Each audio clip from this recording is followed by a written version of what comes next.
UAE വടക്ക് കിഴക്കൻ എമിറേറ്റായ ഫുജൈറയുടെയും ഫുജൈറയുടെ ഭാഗമായ ദിബയുടെയും കാഴ്ചകൾ തേടിയാണ് ഇത്തവണ ഗൾഫ് ഇൻസൈഡ് യാത്ര ചെയ്യുന്നത്.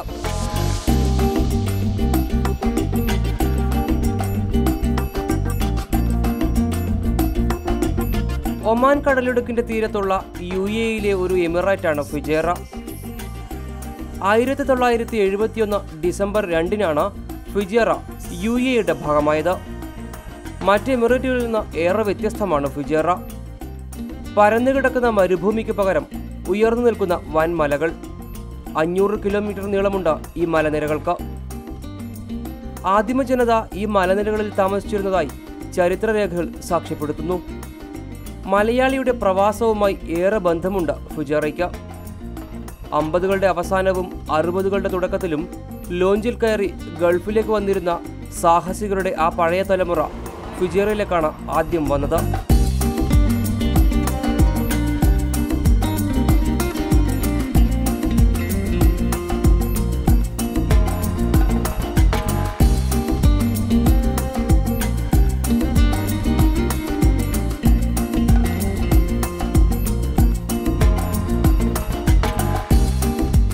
അങ്ങ് ദൂരെ കടലിന്റെ നടുവിൽ കാണുന്ന ആ മലയാണ് അടയാളപ്പാറ. ആദ്യകാലത്ത് ലോഞ്ചിൽ വന്നിരുന്ന മലയാളികൾ ഈ പാറ നോക്കിയാണ് കരയെത്തിയെന്ന് മനസ്സിലാക്കിയിരുന്നത്. കാലക്രമേണ കടലിലെ മലയ്ക്ക് അടയാളപ്പാറ എന്ന് പേര് ലഭിക്കുകയും ചെയ്തു.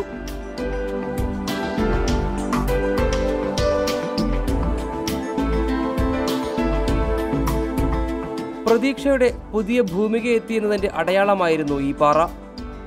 ഈ പാറ ലക്ഷ്യമാക്കിയാണ് ആദ്യകാലത്ത് ലോഞ്ചുകൾ നീങ്ങിയിരുന്നത്. പാറ കണ്ടാൽ കൃത്യമായ വിസ ഇല്ലാത്ത ഇന്ത്യക്കാർ ലോഞ്ചിൽ നിന്ന് വെള്ളത്തിലേക്ക് ചാടും. പിന്നെ പാറ ലക്ഷ്യമാക്കി നീന്തും. കടലിലെ മല ജോലി തേടിയെത്തുന്നവർക്കുള്ള അടയാളമായി മാറിയതോടെ അടയാളപ്പാറ എന്ന പേര് പ്രചരിച്ചു. അടയാളപ്പാറ എന്ന് പറയുന്നത് പണ്ട് കാലങ്ങളിൽ ഈ പ്ലെയിനും ഷിപ്പൊന്നും ഇല്ലാതെ വിസ ഒന്നും ഇല്ലാതെ ഇരിക്കുമ്പോൾ കാലഘട്ടത്തിൽ ലോഞ്ചിന് വരുന്ന സമയത്ത് ആൾക്കാരെ ഇറക്കി വിടാൻ കോർഫക്കാൻ തൊട്ട് ദിബ്ബ വരെ ആൾക്കാരെ ഇറക്കി വിടാൻ വേണ്ടിയിട്ടുള്ള ഒരു സൗകര്യത്തിന് വേണ്ടി ആൾക്കാർ കണ്ടുവച്ചതാണ് ഈ അടയാളപ്പാറ. അത് ഇന്നും ആ അടയാളപ്പാറയായിട്ട് നിലകൊള്ളുന്നു മാത്രമല്ല. അപ്പോൾ അന്നൊക്കെ വെച്ചാൽ ഇവർ കുറച്ച് ദൂരത്ത് വെച്ചിട്ട് ഇങ്ങനെ ആൾക്കാരെ ഇറക്കി വിടും. അപ്പം നീന്തലറിയാത്തവരൊക്കെ പെട്ടുപോകും. ചിലപ്പോൾ പലക ഇട്ട് കൊടുക്കും, അല്ലെങ്കിൽ ടയർ ഇട്ട് കൊടുക്കും. അങ്ങനെയൊക്കെയാണ് നാം കേട്ടിട്ടുള്ളത്. കുറച്ചും കൂടി അങ്ങോട്ട് നീങ്ങിയിട്ട് കോർഫക്കാൻ സൈഡിലൊക്കെ കുറേ മലകളുണ്ട്. ഈ മലയൊക്കെയാണ് അവരവിടെ നിന്നിട്ട് ഇങ്ങനെ കാണിച്ചു കൊടുക്കുന്നത്. രാത്രി കാലങ്ങളിലാണത്രേ ഈ ഇവർ ലോഞ്ചിന് വരുന്നവരെ ഇറക്കി വിടുന്നത്. അപ്പോൾ അങ്ങനെ ഇവർ പലകയും പല ഇതുമൊക്കെ വെച്ചിട്ട് ഇങ്ങനെ നീന്തി വരുന്ന രക്ഷപ്പെട്ടിട്ട് ഇങ്ങനെ ഓരോ ഇത് വെച്ചിട്ടും ചിലപ്പോൾ അന്ന് ഈ ലാൻഡ് റോവർ എന്ന് പറഞ്ഞ വാഹനമായിരുന്നു. ആ വാഹനത്തിൽ കയറി ദുബൈക്കും അവിടെ ഇവിടേക്കൊക്കെ അങ്ങനെ പോയിട്ടുള്ളതാണ്. അന്ന് കാലത്ത് എത്തിപ്പെട്ടുള്ള ആൾക്കാരാണ്. നിരവധി മലനിരകൾ ഉള്ളതുകൊണ്ടാണ് മലയാളികൾ ആദ്യകാലത്ത് ഫുജൈറയിലേക്ക് വന്നിരുന്നത്. കടലിൽ നിന്ന് നീന്തി കരയിലെത്തുന്ന മലയാളികൾ മലനിരകളുടെ മറപറ്റിയാണ് പ്രവാസ ഭൂമികയിൽ പ്രവേശിച്ചിരുന്നത്. പക്ഷേ ഈ 70 കാലഘട്ടത്തിലൊക്കെ ഉള്ളി ലോഞ്ച് വന്നിരുന്നു. പലയിടത്തും നമ്മുടെ ബോംബെയിൽ നിന്നും ഗുജറാത്തിൽ നിന്നൊക്കെ അങ്ങനെയൊക്കെ വന്നിരുമ്പോൾ ഒക്കെ ഇടയ്ക്കും തലയ്ക്കൊക്കെ കുറച്ച് വന്നിരുന്ന ആൾക്കാർ. അതിന് ശേഷം ആൾക്കാരില്ല. പിന്നെ ആണ് ഈ വിസയും കാര്യങ്ങളൊക്കെ വന്നപ്പോൾ അന്നും ആൾക്കാർക്കൊന്നും ഫ്രീ വിസ ആയിരുന്നു. ഫ്രീ വിസ ആയപ്പോൾ എവിടെയും ആർക്കും ഒരു ജോലി ചെയ്യാം. പിന്നീട് നിയമം മാറി ഈ മല ഏരിയയിലാണ് അവർ കൂടുതലും സർവീസ് ചെയ്യുന്നത്. കാരണം ആൾക്കാർക്ക് പിടുത്തം കിട്ടാനും പോലീസിൻ്റെ അല്ലെങ്കിൽ മറ്റാരുടെയും കണ്ണിപ്പെടാതെ രക്ഷപ്പെടാനുള്ള ഒരു സൗകര്യമായിരുന്നു. അതാണ് ഈ ഏരിയ തന്നെ അവർ തിരഞ്ഞെടുക്കാൻ കാരണം. കാരണം ഈ മലയാണ് കടലിനോട് മുട്ടി നിൽക്കുന്നത് മലകളാണ് ഇവിടെ. അതാണ് അതിനായിട്ട് അവർ തിരഞ്ഞെടുക്കാൻ കാരണം. അപ്പോൾ അവിടെ ആകുമ്പോൾ ഈ മലയുടെ മറ വെട്ടിയിട്ട് നീന്തി രക്ഷപ്പെടാം രാത്രി കാലങ്ങളിലൊക്കെ. ആദ്യ തലമുറ പ്രവാസികളിൽ ഭൂരിഭാഗവും നാട്ടിലേക്ക് മടങ്ങുകയും രണ്ടാം തലമുറ പ്രവാസം ആരംഭിക്കുകയും ചെയ്തതോടെ അടയാളപ്പാറ ആദ്യകാല കുടിയേറ്റത്തിന്റെ സ്മാരകമായി മാറി. വിമാനങ്ങൾ പ്രചാരത്തിലായതോടെ ലോഞ്ചും അടയാളപ്പാറയും മലയാളിക്ക് വേണ്ടതായി.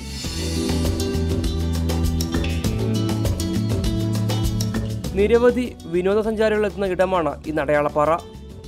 അടയാളപ്പാറയുടെ തീരത്ത് വൻകിട ഹോട്ടലുകൾ തലയുയർത്തി നിൽക്കുന്നു.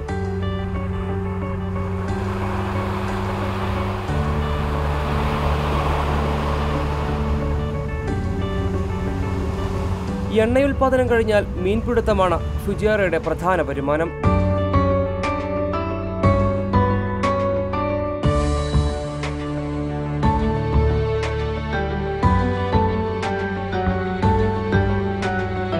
ഫുജിയറയിലെ മീൻപിടുത്തത്തെക്കുറിച്ച് പറയുമ്പോൾ മലയാളിയായ അബ്ദുറഹ്മാനെ കുറിച്ച് ഏറെ പറയണം.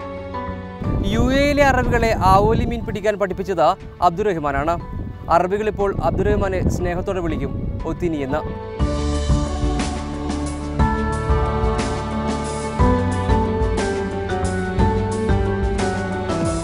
37 വർഷം മുൻപാണ് അബ്ദുറഹ്മാൻ പ്രവാസ ജീവിതം തുടങ്ങിയത്. വലനെയ്ത്തും മീൻപിടുത്തവുമാണ് ജോലി. ആവോലി മീൻ പിടിക്കാൻ പ്രത്യേക വല വേണം. UAE-യിൽ ആദ്യമായി ആവോലി വേട്ട നടത്തി അറബികളുടെ ആരാധ്യ പുരുഷനായി മാറിയ വ്യക്തിയാണ് അബ്ദുറഹ്മാൻ. അബ്ദുറഹ്മാനാണ് അറബികളെ ആവോലി മീൻ പിടിക്കാൻ പഠിപ്പിച്ചത്. ദിവസവും നിരവധി അറബികൾ അബ്ദുറഹ്മാനെ കാണാനെത്തും. അറബികൾ അബ്ദുറഹ്മാനെ മാഒത്തിനി എന്നാണ് വിളിക്കുക. സ്വന്തം പൗരൻ എന്നാണ് മാഒത്തിനിയുടെ അർത്ഥം. ഇവിടെ ഞാൻ പറഞ്ഞത് 82 വർഷത്തിലാണ്. 82 വന്നേരം ഇവിടെ ആവോലി, അയില, കണവ ഇങ്ങനെ കണ്ട സാധനമൊന്നും പിടിക്കാനറിയില്ല. അപ്പോൾ ഞാൻ എൻ്റെ ഉള്ള തലവണ്ടി ഞാൻ ഉണ്ടാക്കി, വല ഉണ്ടാക്കി മീൻ പിടിച്ചു. അപ്പോൾ മീൻ പിടിച്ച് കാണിച്ചാലും പിന്നെ എല്ലാവർക്കും മനസ്സിലായി അത് ഇങ്ങനെ കിട്ടുമെന്ന്. അങ്ങനെ അറബികൾ പഠിച്ചത്. അറബികൾ മാത്രമല്ല, മലയാളിയും അങ്ങനെ വന്നവർക്ക് അറിയാം, അറിഞ്ഞുകൂടിയിട്ടില്ല. അങ്ങനെ വന്നവർക്ക് വല ഉണ്ടാക്കാനറിയാം. എന്ത് ചെയ്യും അതാരും ആലോചിച്ചില്ല.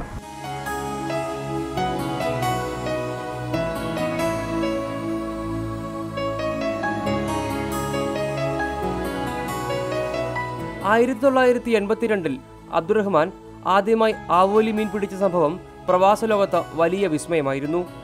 അബ്ദുറഹ്മാൻ പിടിച്ച മീനിനെ കാണാൻ ഫുജിയറ കടപ്പുറത്തേക്ക് ആവേശത്തോടെ ഓടി സ്വദേശികളും വിദേശികളും. ഭക്ഷണം ഇങ്ങനെ വെച്ചുകൊണ്ടിരിക്കുമ്പോൾ എല്ലാവരും കൂടി പറയുന്നത് കേട്ടു, ആവോലി പട്ടിനി, ആവോലി പട്ടിനി. അങ്ങനെ ഞാനവിടെ ചെന്ന് നോക്കുമ്പോൾ നമ്മളെ ആൾക്കാരായിരുന്നു അവിടെ ഉണ്ടായിരുന്നത്. അപ്പോൾ ഞാനും അന്ന് 3-4 ആവോലി വാങ്ങിയിരുന്നു. നമ്മുടെ അർബാവിൻ്റെ ബോട്ടുകളൊക്കെ ഉണ്ടായിരുന്നു അവിടെ. അപ്പോൾ 3-4 ആവോലി ഉണ്ടെന്ന് ഈ കടൽ പണിക്കാരൊക്കെ ഉണ്ടായിരുന്നു ഞങ്ങളെ കൂടെ താമസിച്ചിരുന്നത്. അപ്പോഴാണ് മൂപ്പരുടെ അറിഞ്ഞത്. അപ്പോൾ അതിൻ്റെ ഡീറ്റെയിൽസ് അറിഞ്ഞപ്പോൾ മൂപ്പരോടൊക്കെ മഞ്ജുനൂന പകലാണെന്നെല്ലാം പറഞ്ഞിരുന്നു. വല കഷ്ണം വലകളെല്ലാം അവിടെ നിന്ന് ഇവിടെ നിന്നൊക്കെ പൊക്കിക്കൊണ്ടുവന്നിട്ട് തുന്നിക്കൂട്ടുമായിരുന്നു ഒരു കാലഘട്ടത്തിൽ. അപ്പോൾ അറബികളൊക്കെ പറയും, ഷോ അതാ മജ്നൂൻ ബാബാ, ഇതാ മജ്നൂൻ. തിരക്ക് കൂടിയതോടെ തന്നെ കാണാനെത്തുന്ന പല അറബികളെയും തിരിച്ചയക്കേണ്ട അവസ്ഥയിലാണ് അബ്ദുറഹ്മാൻ. അബ്ദുറഹ്മാൻ പഠിപ്പിച്ച രീതിയിൽ മീൻ പിടിച്ച പല അറബികളും സമ്പന്നരായി മാറി. കഴിഞ്ഞ 5-ാം മാസം 10 ആൾ വന്ന് വല ഉണ്ടാക്കുക. എന്ത് വേണമെങ്കിലും തരാമെന്ന് പറഞ്ഞാൽ എനിക്ക് പറ്റില്ല. കാരണം എനിക്ക് എൻ്റെതായിട്ടുള്ള പണി ഉണ്ടായിട്ട് ഞാൻ എല്ലാത്തിനെയും തിരിച്ചയച്ചു.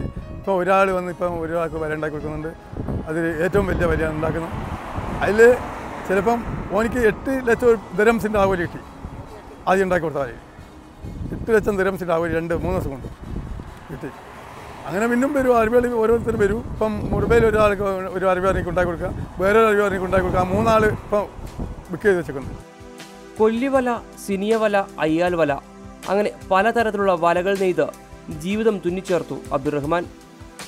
420 മീറ്റർ നീളത്തിൽ പുതിയ വല നെയ്തുകൊണ്ടിരിക്കുകയാണ് അബ്ദുറഹ്മാൻ എന്ന മാവത്തിനി അഭിമാനത്തോടെ പറയും, വല നെയ്ത്തിൽ തന്നെ കടത്തിവെട്ടാൻ ആരുമില്ല എന്ന്. 420 മീറ്റർ വല, 420 മീറ്റർ നീളം, 300 മീറ്റർ വീതിയുള്ള വല ഞാൻ 1.5 മീറ്റർ 2 മീറ്റർ സ്ഥലത്തിട്ടുണ്ടാക്കുക ഫുള്ളായിട്ട്. അത് നീർത്തി വെക്കാൻ റെഡി ആയിക്കോ. ഒരു കണ്ണി ഒന്നും മാറ്റമൊന്നും ഉണ്ടാവില്ല, ഒന്നിനും മാറ്റം ഉണ്ടാവില്ല. ഫസ്റ്റ് കെനാല് വല, അയക്കൂറ പിടിക്കുന്നത്. രണ്ടാമത്തെ അയ്യാലെന്ന് പറയും, ചെറിയ അയക്കൂറ പിടിക്കുന്ന വല.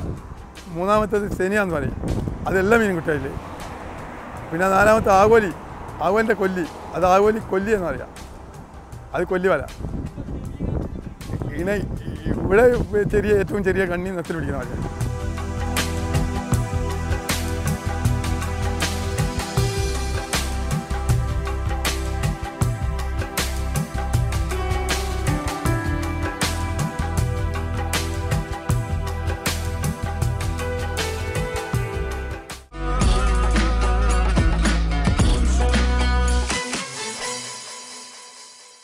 ഫുജേറയിലെ നാട്ടിടവഴികളിൽ കവിതയുടെ മധുരം വിതറുന്ന വ്യക്തിയാണ് സത്യൻ മാടക്കര. പ്രകൃതി, ഭരണകൂട ഭീകരത, സാമ്പത്തിക അരാജകത്വം, അടിമത്തം അങ്ങനെയെല്ലാം സത്യൻ്റെ കവിതയ്ക്ക് വിഷയമാകുന്നു. ഫുജേറ ദിബയിലെ ഈ ആര്യവേപ്പിൻ്റെ ചുവട്ടിലിരുന്നാണ് സത്യൻ കവിതകൾ എഴുതുന്നത്.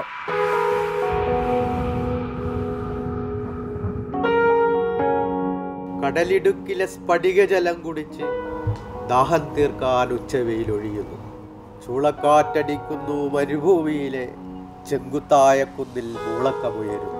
കുതിരകൾ ഓടിക്കടന്ന കോട്ടക്കുള്ളിൽ കല്ലിൽ കോറിയിട്ട പ്രാചീന വരകളിൽ മൺപാത്രം, മരവാതിൽ, കട്ടവീടുകൾ, പോയ പൗരാണിക വീരചക്രങ്ങൾ, വാളുകൾ, കുന്തമുനകൾ കണ്ടു ഞങ്ങൾ പരിഭ്രമിക്കുന്നു. ഇത് പ്രവാസികളുടെ സ്വന്തം കവി സത്യൻ മാടക്കര. ഫുജേറയിലെ മലയും കടലും വെയിലുമെല്ലാം കവിതയ്ക്ക് വിഷയമാക്കുന്നു സത്യൻ മാടക്കര. പ്രവാസാനുഭവങ്ങളുടെ തീക്ഷ്ണ ആവിഷ്കാരമാണ് സത്യന്റെ കവിതകൾ.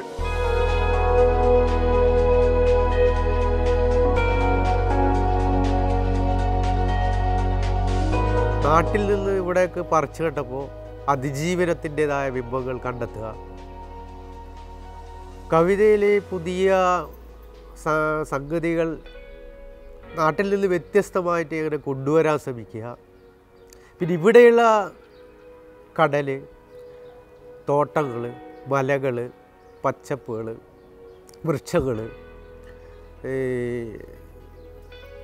മണൽ അല്ലെങ്കിൽ വെള്ളം എടുത്ത വലിയ കുഴികൾ, ഇതൊക്കെ നമ്മുടെ അതിജീവനം, മലയാളിയുടെ അതിജീവനത്തിൻ്റെ സംഗതികളായിട്ട് രൂപകങ്ങളായിട്ട് ബന്ധപ്പെടുത്തിക്കൊണ്ട് കവിതയിലൂടെ എങ്ങനെ ആവിഷ്കരിക്കാൻ കഴിയും എന്നുള്ള അന്വേഷണത്തിൽ നിന്നാണ് 25 വർഷത്തോളമുള്ള പ്രവാസ രചനകൾ പലപ്പോഴും ഉണ്ടായിട്ടുണ്ട്.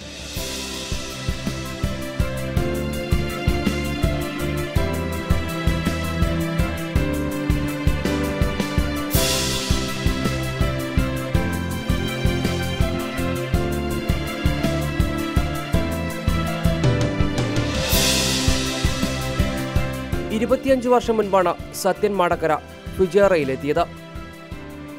പ്രവാസം തുടങ്ങിയ ആദ്യ ദിനം തന്നെ ഫുജേറ ദിബയിലെ താമസയിടത്ത് ഒരു ആര്യവേപ്പ് മരം നട്ടു സത്യൻ.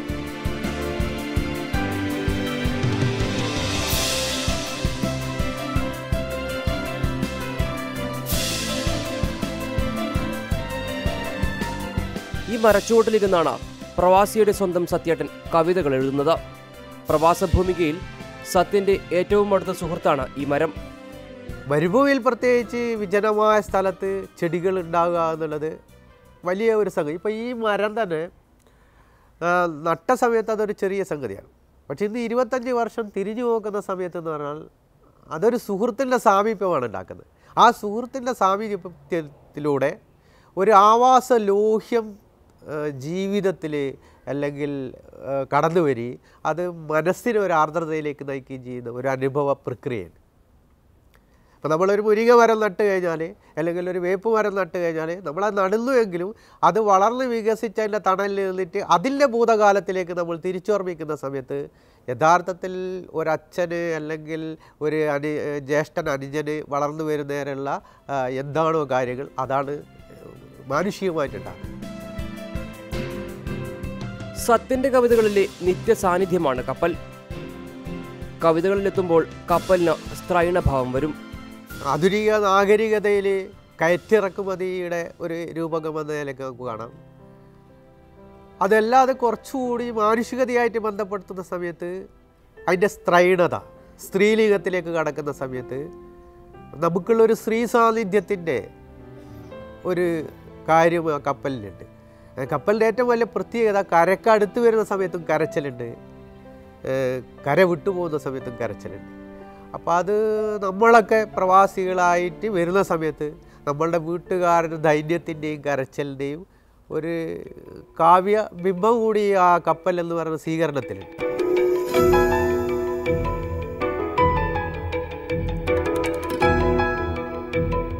ദിബ്ബ തുറമുഖ വകുപ്പിലെ ജോലിക്കാരനാണ് സത്യൻ.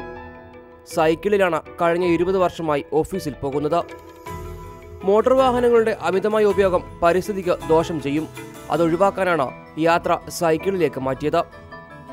ആഗോളീകരണ കാലത്ത് കൈമോശം വന്ന മാനവികതയാണ് പുതിയ കവിതയുടെ വിഷയം.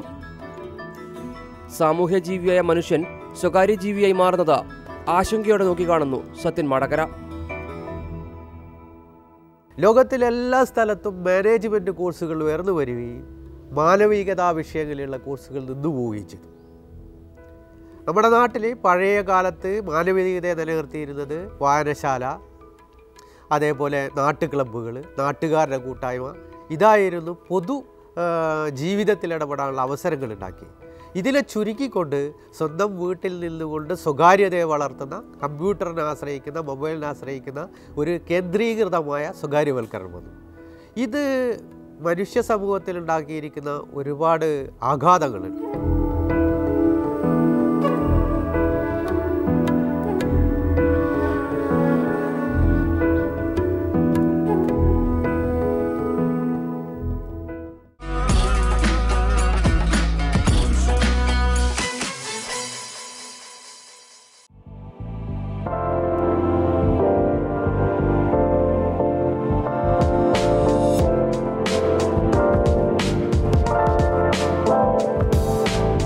മലനിരകൾ താണ്ടി ദിബ്ബയുടെ ഉൾവഴികളിലേക്ക് വന്നാൽ പച്ചപ്പുള്ള മനോഹരമായ ഭൂപ്രദേശം കാണാം.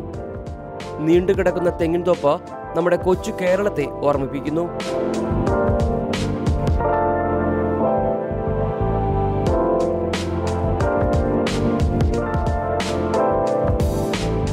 ദിബ്ബയിലെ ഒരു നഴ്സറിയിൽ വിൽപ്പനയ്ക്ക് വെച്ച തെങ്ങുകളാണിത്.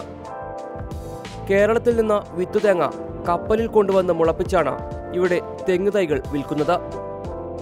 കേരളത്തിലെ തെങ്ങുകളിൽ നിന്ന് ചില മാറ്റങ്ങളുണ്ട് ദിബ്ബയിലെ ഈ തെങ്ങുകൾക്ക്. ഓലയ്ക്ക് ശക്തി കുറവാണ്. മണ്ണിന്റെ പ്രത്യേകത കൊണ്ടാണ് ഇങ്ങനെ സംഭവിക്കുന്നത്. ഫിജേറയിൽ ആരും നാളികേരത്തിനു വേണ്ടി തെങ്ങുകൾ നട്ടുവളർത്താറില്ല. വീട്ടുമുറ്റത്ത് അലങ്കാരത്തിനു വേണ്ടിയാണ് ഒട്ടുമിക്ക ആളുകളും തെങ്ങുകൾ നടുന്നത്. നമ്മൾ തേങ്ങ കൊണ്ടുവന്നിട്ട് തേങ്ങ പാകി തൈയാക്കി ആൾക്കാർക്ക് ബിസിനസ്സിന് വേണ്ടി അത് പാലസിലൊക്കെ വെക്കാനും റോഡിന് സൈഡിലൊക്കെ വെക്കാൻ വേണ്ടിയിട്ട് നമ്മൾ കൊടുക്കാൻ വേണ്ടിയാണ് ഇത് തുടങ്ങിയത്. അങ്ങനെ ഇപ്പം ഒരു 2000-4000 തൈ കൂടുതലുണ്ട്. അതിപ്പം 2 വർഷമായത് കൊണ്ട് സെയിൽ കുറവായതുകൊണ്ട് ഇത് ഇത്രയും ഇങ്ങനെ കൂടിയിരിക്കുന്നത്. എന്നാലും നാട്ടിൽ പോലും ഇത്രയൊന്നും തൈകൾ ഒന്നിച്ച് കൂട്ടി കൃഷി ചെയ്ത് സെയിൽസ് കണക്കുമെന്ന് തോന്നുന്നില്ല. നല്ല രീതിയിൽ കായ ഉണ്ടാവും. ഇത് കൊണ്ടുവച്ച് പാകി എവിടെയെങ്കിലുമൊക്കെ നട്ടി പിടിപ്പിച്ച് നല്ലപോലെ വെള്ളം ചേർക്കുവാണെങ്കിൽ നല്ല രീതിയിൽ കായ ഉണ്ടാവും, കൂമ്പൊക്കെ ഉണ്ടാക്കിയെടുക്കാം. പക്ഷേ ഇതാരും അത് കൊണ്ടുപോയി നടാനുള്ള സ്ഥലം ഇല്ല, ആൾക്കാർക്കൊട്ട് അറിയില്ല. ഉപ്പുരസം കലർന്ന വെള്ളമാണ് തെങ്ങ് കൃഷിക്ക് പ്രധാന തടസ്സം. വിത്ത് തേങ്ങ മണ്ണിലേക്ക് പറിച്ചു നടുമ്പോൾ ഈർപ്പം നിലനിർത്താൻ ചകിരിച്ചോറ് ചേർക്കും. ഇവിടെ റിഗ്ഗിൽ നടിക്കുന്ന വെള്ളം ഉപ്പുണ്ടെങ്കിലും അത്ര കാഠിന്യമല്ല, എന്നാലും ഉപ്പ് വെള്ളം ഉണ്ട്. പക്ഷേ അതിനകത്തിലെ ഒരു പ്രശ്നമെന്ന് പറഞ്ഞാൽ നമ്മൾ ഈ മണ്ണ് പ്രത്യേകം മണ്ണ് പ്രത്യേകം വാങ്ങിച്ചുകൊണ്ട് അതിനകത്ത് നമ്മൾ കമ്പോസ്റ്റ് ഉണ്ടാക്കുക എന്ന് പറഞ്ഞു കഴിഞ്ഞാൽ നമ്മൾ ഈ ചകിരിച്ചോറ്, പിന്നെ അർപ്പ് പൊടി, ഈ തടി ഇറക്കുന്നതിന് പൊടിയെ ചാണകം ഇതും കൂടെ മിക്സ് ചെയ്തിട്ട് വെള്ളത്തിനകത്ത് മിക്സ് ചെയ്ത് നമ്മൾ കമ്പോസ്റ്റ് ആക്കിയിട്ട് ചാക്കിനകത്ത് കൂടയ്ക്കകത്ത് നിറച്ചിട്ട് ആ സാധനത്തിനകത്തിലാണ് ഇതെല്ലാം പാകി ക്ലിപ്പിച്ചെടുക്കുന്നത്. അപ്പോൾ ആ കമ്പോസ്റ്റ് നമ്മുടെ നാട്ടിൽ ഇതൊക്കെ എടുക്കാം. നമ്മുടെ നാട്ടിൽ വേസ്റ്റായിട്ട് കിടന്ന ഈ കമ്പോസ്റ്റ് ഇവിടെ ആർക്കും അറിയില്ല. ഇതാകുമ്പം വെള്ളം നല്ലപോലെ പിടിച്ച് നിൽക്കും. 5000-ഓളം തെങ്ങുകളുണ്ട് ദിബ്ബയിൽ. അവധി ദിവസങ്ങളിൽ UAE-യുടെ വിവിധ എമിറേറ്റുകളിൽ നിന്ന് നിരവധി ആളുകൾ ഇവിടെ എത്താറുണ്ട്. ശരിക്കൊരു നാടിൻ്റെ അന്തരീക്ഷമാണ് ഇവിടെ. ഈ തെങ്ങുതോപ്പും ഇതും കാണുമ്പോൾ ശരിക്ക് ഒരു അറബ് കൺട്രിയാണെന്ന് ഒരിക്കലും നമുക്ക് തോന്നില്ല. ഇതുപോലെയുള്ള സലാലയിൽ ആണ് പറയുന്നത് കേട്ടിരുന്നത്, ഞാൻ കണ്ടില്ല. പക്ഷേ എങ്കിലും ഒരു നാടിൻ്റെ അന്തരീക്ഷം എല്ലാവരും അതുപോലെ ഈ വെക്കേഷൻ സമയത്ത് വെള്ളിയാഴ്ച അതുപോലെയുള്ള ഈദ് ഉള്ള സമയങ്ങളിൽ ടൂറിസ്റ്റുകൾ ഫുള്ളായിട്ട് വന്ന് കാണാനും ഒക്കെ വളരെ താല്പര്യപ്പെടുന്നൊരു സ്ഥലമാണ് ഈ ദിബ്ബ. ഇതിൽ നമ്മൾ തന്നെ ഇത്രയും ഒരു 10-29 വർഷമായി ഇവിടെ. നമുക്കെപ്പോഴും നാടിൻ്റെ ഓർമ്മ എന്നും നിലനിർത്തുന്ന ഈ സ്ഥലങ്ങൾ കാണുമ്പോൾ എന്നും ഒരു നാട്ടിലാണ് എന്നുള്ള ഓർമ്മ മാത്രമാണ് ഇവിടെ ഈ ദിബ്ബയിൽ നിൽക്കുമ്പോൾ നമുക്കെപ്പോഴും അനുഭവപ്പെട്ടിട്ടുള്ളത്. പ്രവാസ ലോകത്തെ വിദ്യാരംഭം, ചെട്ടിക്കുളങ്ങര ഭരണി തുടങ്ങിയ ആഘോഷങ്ങൾക്ക് കുരുത്തോല എത്തിക്കുന്നത് ദിബ്ബയിൽ നിന്നാണ്. ഈ ഈ കഴിഞ്ഞ ദിവസം വിജയദശമിക്ക് ഇവിടുന്ന് ആ ഒരു 4-5 തെങ്ങിൻ്റെ മൊത്തം കുരുത്തോല കൊണ്ടുപോയി ഫുജറയ്ക്കും ദുബൈക്കുമൊക്കെ. അതുപോലെ നമ്മുടെ ചെട്ടുളങ്ങര കുത്തിയോട്ട സമിതിയുടെ പരിപാടി UAE ദുബൈയിൽ നടക്കുന്നുണ്ട്. അതിന് നമ്മുടെ കഞ്ഞിക്ക് തട എടുക്കാനായിട്ട് തെങ്ങിൻ്റെ ഓല അതിന് കുരുത്തോലകളൊക്കെ ഇവിടുന്ന് ആൾക്കാർ വിളിച്ച് പറയും. അങ്ങനെ വരുമ്പം നമ്മൾ വെട്ടി കൊടുക്കത്തില്ല. പിന്നെ നമ്മുടെ ഒരു പ്രോഗ്രാം വരുമ്പോൾ നമ്മൾ കൊടുക്കാതിരിക്കാനൊക്കത്തില്ല. അതുകൊണ്ട് നമ്മളത് വെട്ടിയെല്ലാം കൊടുത്തു വിടുന്നുണ്ട്. അങ്ങനെ ഇപ്പം കഴിഞ്ഞ വിജയദശമിക്ക് ഫുജറയിലേക്കും ഷാർജയിലേക്കും നമ്മൾ ഇവിടുന്ന് കൊടുത്തു വിട്ടു. പിന്നെ പല പ്രോഗ്രാമിനും ഇവിടെയൊക്കെ തന്നെയുള്ള കൈരളിയുണ്ട്, അതുപോലെ നീമയുടെ പ്രോഗ്രാമുണ്ട്. ഇങ്ങനെ പല പല സംഘടനയുടെ പ്രോഗ്രാമിനും നമ്മൾ ഇവിടുന്നാണ് ഇത് വെട്ടിക്കൊണ്ടുപോയി കൊടുക്കുന്നത്.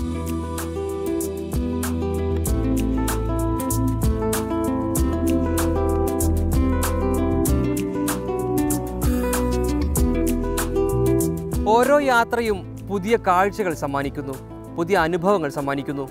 അതുകൊണ്ട് യാത്രകൾ അവസാനിക്കുന്നേയില്ല. പുതിയ കാഴ്ചകളുമായി ഇനി നമുക്ക് അടുത്ത ആഴ്ച കാണാം. നമസ്കാരം.